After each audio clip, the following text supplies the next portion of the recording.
Assalamu alaikum wa rahmatullahi wa barakatuh.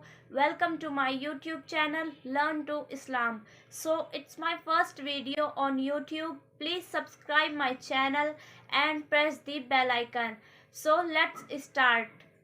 اگر آپ قرآن پڑھنا چاہتے ہیں یا آپ پڑھ چکے ہیں مگر آپ کو صحیح ترتیب نہیں معلوم تو یہ ویڈیو انشاءاللہ تعالی آپ کے لیے فائدہ مند ہوگی.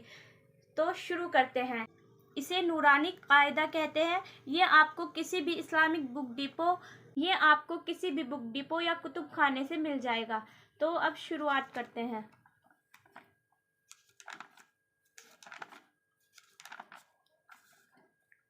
تو یہ ہے تختی نمبر 1 مفردات. مفردات مینس سیپریٹ یعنی کہ الگ الگ حرفوں کو مفردات کہتے ہیں. تو کسی بھی اچھے کام کی شروعات سے پہلے تعوذ اور تسمیہ پڑھنا لازمی ہوتا ہے. تو آپ میری ساتھ دہرائے. اعوذ باللہ من الشیطان الرجیم بسم اللہ الرحمن الرحیم. اسے الف کہتے ہیں, اسے با کہتے ہیں اور یہ سختی کے ساتھ پڑھا جاتا ہے. با. اسے تا کہتے ہیں اور یہ سختی کے ساتھ پڑھا جاتا ہے. تا. اسے سا کہتے ہیں, یہ دانتوں کے نیچے جیب رکھ کر پڑھا جاتا ہے. سا. اسے جیم کہتے ہیں, یہ سختی کے ساتھ پڑھا جاتا ہے. جیم. اسے ہا کہتے ہیں, یہ حلق سے پڑھا جاتا ہے. ہا.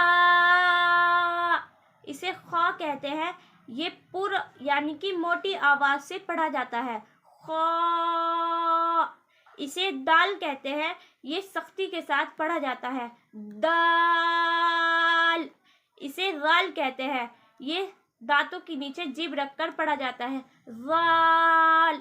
تو ان پہ میں نشان لگا رہی ہوں جو دانتوں کے نیچے جیب رکھ کر پڑھے جائیں گے. غال. اسے را کہتے ہیں, یہ پر یعنی کہ موٹی آواز سے پڑھا جاتا ہے. را. اسے زا کہتے ہیں, یہ سختی کے ساتھ پڑھا جاتا ہے. زا. اسے سین کہتے ہیں, یہ باریک آواز سے پڑھا جاتا ہے. سین. اسے شین کہتے ہیں, یہ بھی باریک آواز سے پڑھا جاتا ہے. شین.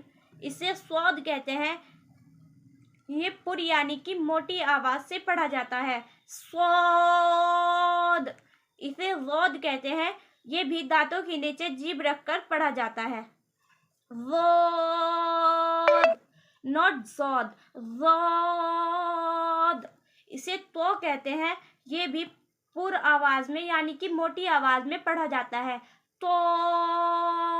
اسے وہ کہتے ہیں, یہ بھی دانتوں کے نیچے جیب رکھ کر پڑھا جاتا ہے. وہ. اگر آپ قرآن اچھی طرح سیکھنا چاہتے ہیں تو آپ کو ان چھوٹی چھوٹی باتوں پر دھیان دینا ہوگا اور انہیں یاد کرنا ہوگا. انہیں دانتوں کے نیچے جن پہ میں نے نشان لگایا ہے, انہیں دانتوں کے نیچے جیب رکھ کر پڑھا جائے گا.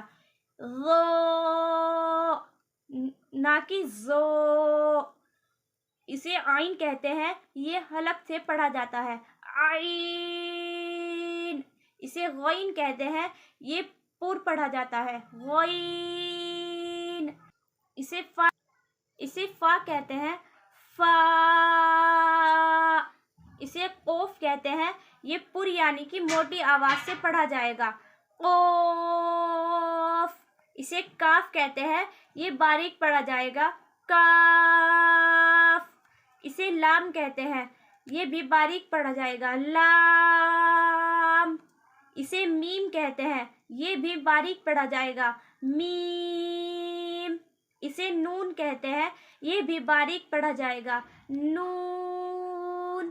اسے واو کہتے ہیں, یہ پر یعنی کہ موٹی آواز سے پڑھا جائے گا. واو. اسے ہا کہتے ہیں, یہ بھی باریک آواز سے پڑھا جائے گا. ہا. اسے حمزہ کہتے ہیں, یہ سختی سے پڑھا جائے گا. حمزہ. اسے یا کہتے ہیں, یہ بھی باریک آواز سے پڑھا جائے گا. یا. اگر آپ قرآن اچھے سے پڑھنا چاہتے ہیں تو آپ ان کی پہچان کر لیجئے، اور جن پہ میں نے نشان لگایا ہے انہیں دانتوں کے نیچے جیب رکھ کے پڑھیں۔ پھر کل ہم نیو اسٹیپ پڑھیں گے۔ تختی نمبر 2 مرکبات، تو آپ ان کی اچھے سے پہچان کر لیں۔